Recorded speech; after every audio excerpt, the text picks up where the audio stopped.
جس میں صبر کا مادہ نہیں ہے، نہ وہ کسی کا عیب چھپا سکتا ہے نہ اس کو معاف کر سکتا ہے۔ اور خاص طور پہ اپنے حق میں ہونے والی زیادتی اور قصور کو انسان کبھی نہیں چھوڑتا، کبھی نہیں بھولنا چاہتا، بلکہ وہ ضرور اس کو ذکر کرنا چاہے گا اور اس کا بدلہ بھی لینا چاہے گا۔ تو اس لیے یہ اولیاء اللہ کی شان ہے۔ عام لوگ اس راستے پہ چلنا چاہیے تاکہ ان کی زندگیوں میں انقلاب آ سکے، اور اولیاء کرام کے لیے یہ چیز انتہائی حد تک ضروری ہے، یہ ان کے لیے بنیاد ہے کہ وہ اس کو ضرور اختیار کریں، تبھی ان کی ذات سے دنیا کو فیض حاصل ہو سکتا ہے اور لوگ ان کے قریب ہو سکتے ہیں۔ آج دنیا ان سے محبت اس لیے کرتی ہے جو خلق خدا کے لیے اس طرح ہوتے ہیں کہ ان کے عیوب کی پردہ پوشی کرتے ہیں اور ان کی غلطیوں کو، کوتاہیوں کو معاف کرتے ہیں۔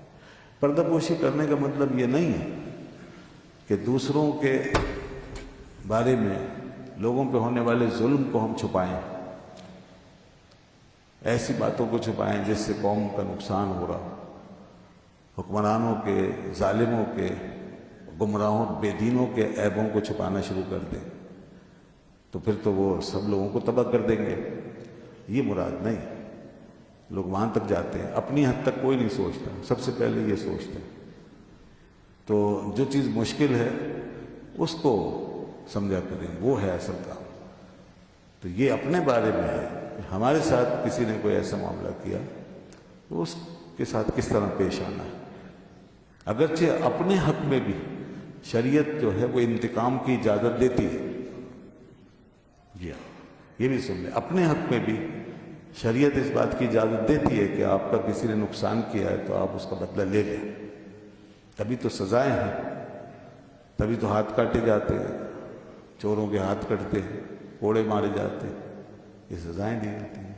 کسی نے آپ کا کوئی حق تلف کیا ہے تو لے لیں، کوئی آپ کا قرضہ کھا گیا ہے تو آپ اسے وصول کر سکتے ہیں، وغیرہ وغیرہ۔ اللہ فرماتا ہے فَمَنِ اعْتَدَىٰ عَلَيْكُمْ فَاعْتَدُوا بِمِثْلِ مَا اعْتَدَىٰ عَلَيْكُمْ، تمہارے ساتھ جس نے کوئی زیادتی کی ہے تم اس کے ساتھ اس کا بدلہ لے سکتے ہو، اسے جزاء سیئۃ سیئۃ مثلھا، یہ اپنی جگہ ہے، یہ ایک عام قانون ہے، یہ عام دستور۔ لیکن انسان اگر معاف کرتا ہے، بہت سے معاملات ایسے ہیں جس میں کئی درجوں کا فرق ہوتا ہے، رشتوں کا فرق ہوتا ہے، بڑے چھوٹے کا فرق ہوتا ہے، ادب لحاظ آ جاتا ہے، مروت آ جاتی ہے، کسی کے احسانات آ جاتے ہیں، تو وہاں پہ انسان کو بدلے والی روش اختیار نہیں کرنی چاہیے، وہاں انسان کو اور چیزیں بھی دیکھنی چاہیے۔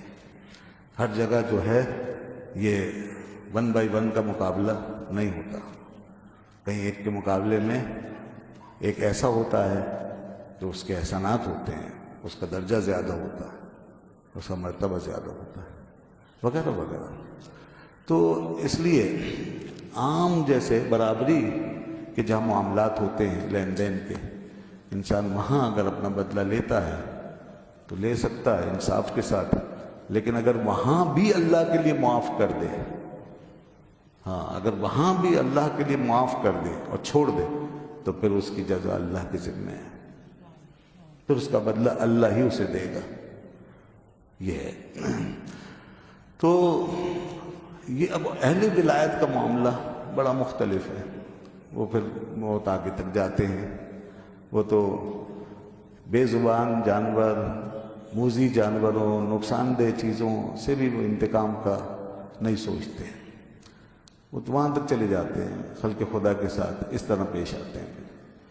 حضرت خواجہ نظام الدین اولیاء رحمۃ اللہ علیہ کے ہاتھ میں بچھو نے کاٹا اور وہ پانی میں ڈوب رہا تھا، اسے بچانے لگے، وہ کاٹتا تھا پھر بچاتے، کاٹتا تھا پھر بچاتے، تیسری دفعہ میں اسے نکال ہی دیا۔ لوگوں نے کہا وہ آپ کو ڈستا رہا اور آپ اسے بچاتے رہے۔ فرمایا وہ بچھو تھا، وہ اپنا کام کر رہا تھا، میں نظام الدین تھا، میں اپنا کام کر رہا تھا، تو اس کا وہ کام تھا، میرا یہ کام تھا۔ یہ بہت باریکی والی باتیں ہیں، بہت گہرے شعور کی باتیں ہیں جن کے اندر ولایتیں راسخ ہوتی ہیں۔ جو اللہ سے ملے ہوئے ہوتے ہیں، معرفت کے درجوں کو پہنچے ہوئے، وہ ان حقائق کو سمجھتے ہیں. یعنی اب سیلف لیسنس جس کو کہتے ہیں، اپنی نفی کرنے والے لوگ. اب ایک بچھو کے مقابلے میں بھی اپنے آپ کو کوئی حیثیت نہیں دے رہے.